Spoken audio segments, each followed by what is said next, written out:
All right, let's dive into James Clear's absolute game changer of a book, Atomic Habits.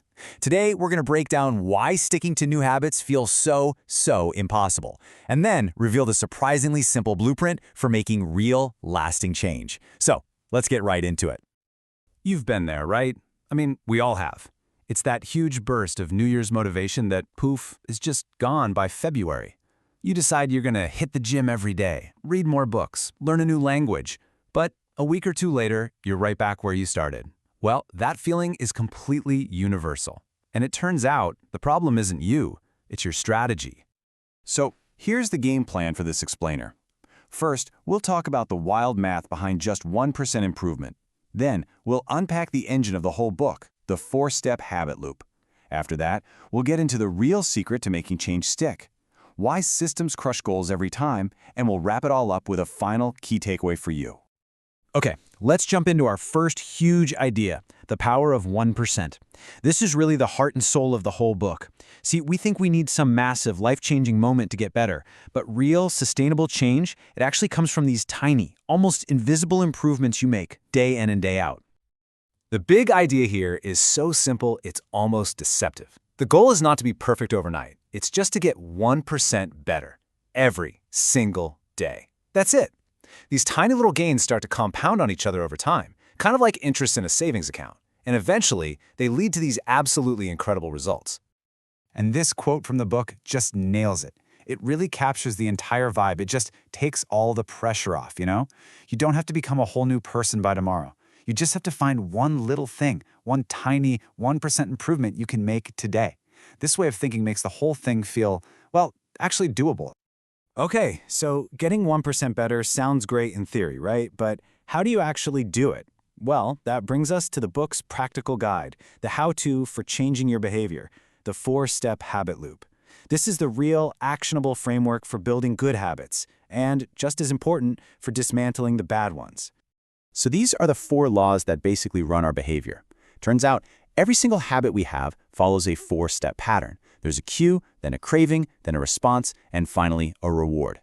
So to change any habit, we just have to hack that loop. We need to make the cue obvious, the craving attractive, the response easy, and the reward satisfying. Let's break down each one. The first law is make it obvious. Look, your habits are triggered by cues all around you. Your brain is always looking for the easy path, and these environmental cues are the ultimate shortcut. So instead of trying to rely on sheer willpower, you just redesign your space to make the good cues impossible to miss. A fantastic way to do this is something called habit stacking, where you just tack a new habit onto an old one. For example, after I pour my morning coffee, I will meditate for 1 minute. Easy. And here's what that looks like in the real world. For good habits, make the cues stand out. You want to eat healthier? Don't hide the apples in a drawer. Put a big bowl of fruit right on the kitchen counter where you can't miss it. For bad habits, you just do the exact opposite. Make the cues invisible. You want to waste less time on your phone? Get the social media apps off your home screen. It really is a simple case of out of sight, out of mind. Okay, next up, Law 2. Make it attractive. I mean, it makes sense, right? For you to want to do something, it has to be appealing. This step is all about the craving, which is powered by anticipating a reward. And a really powerful strategy here is called temptation bundling. It's where you pair something you want to do with something you need to do. Here are some killer examples of this. You could tell yourself, I only get to watch my favorite Netflix show while I'm on the treadmill. Or maybe, I only get to drink that delicious fancy coffee while I'm doing my morning writing. And another really powerful way to make a habit attractive is to join a group where that habit is just normal. We are hardwired to fit in with our tribes. All right, on to Law 3. Make it easy. This one is so important. We think we fail because we lack motivation, but a lot of the time, we really just lack simplicity. The trick is to lower the friction, make it as easy as possible to do the right thing. And the best way to do that is with the 2-minute rule. Whatever new habit you want to start, break it down into a version that takes less than 2 minutes to do. This is just a perfect example of managing that friction. You want to run every day? The new habit isn't run 3 miles. No, the new habit is put on your running shoes. That's it. You can do that in under 2 minutes. And for a bad habit, you guessed it, you do the opposite. You increase the friction. To stop scrolling at night, don't just put your phone on the nightstand. Put it in a completely different room. And that brings us to our final law, Law 4, make it satisfying.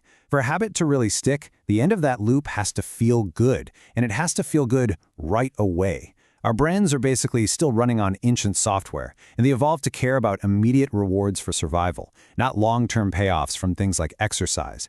And that's why a super simple but crazy effective tool for this is the habit tracker. Yeah, the key here is to link your habit to some kind of immediate payoff. If you meditate for a minute, you immediately get to put a big X on your calendar. That little check mark gives you a tiny hit of satisfaction. For a bad habit, you make the consequence immediately unsatisfying. Find an accountability partner and make a pact.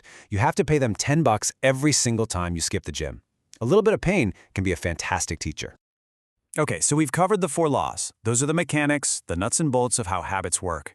But there's a much deeper, more profound idea in this book that truly makes change last, and it's this.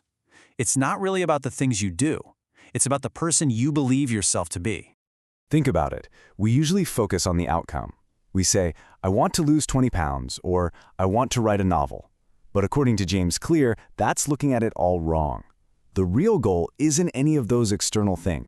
It's all about changing your identity. Real, lasting change comes from shifting your self-image. You don't just do a habit. You start to become the type of person who does that habit. This quote just says it all, doesn't it? The goal isn't to run a marathon. It's to become a runner. The goal isn't just to write a book. It's to become a writer. Every single small action you take is like casting a vote for the type of person you want to become. And that idea leads us perfectly into our last big philosophy, the thing that ties this all together, focusing on your systems instead of your goals. Yeah, your ambition might give you a direction, but it's your daily process, your system, that actually moves you forward. And this helps explain a really important idea called the plateau of latent potential. It's that awful feeling when you've been working your tail off for weeks, but you see zero results. It makes you want to quit. But what the book explains is that your progress is building. It's compounding just under the surface. You have to trust your system long enough to finally hit that breakthrough moment. And this is the ultimate summary of the whole idea. You know, winners and losers, they often have the exact same goals. The real difference is their systems. A goal is just a temporary target, but a system is that collection of daily habits that guarantees you're always making progress. In the end, you don't rise to the level of your goals, you fall to the level of your systems. So, as we start to wrap this up, let's bring it all back home to one simple, powerful idea. This isn't about making massive, heroic leaps. It's about small, consistent, everyday steps. It's about building the identity you want, one tiny habit at a time. And really, that's the question I want to leave you with. It's not, what do you want to achieve? It's, who do you want to become? And what's the one tiny, atomic habit you can start today that will cast a vote for that future version of you?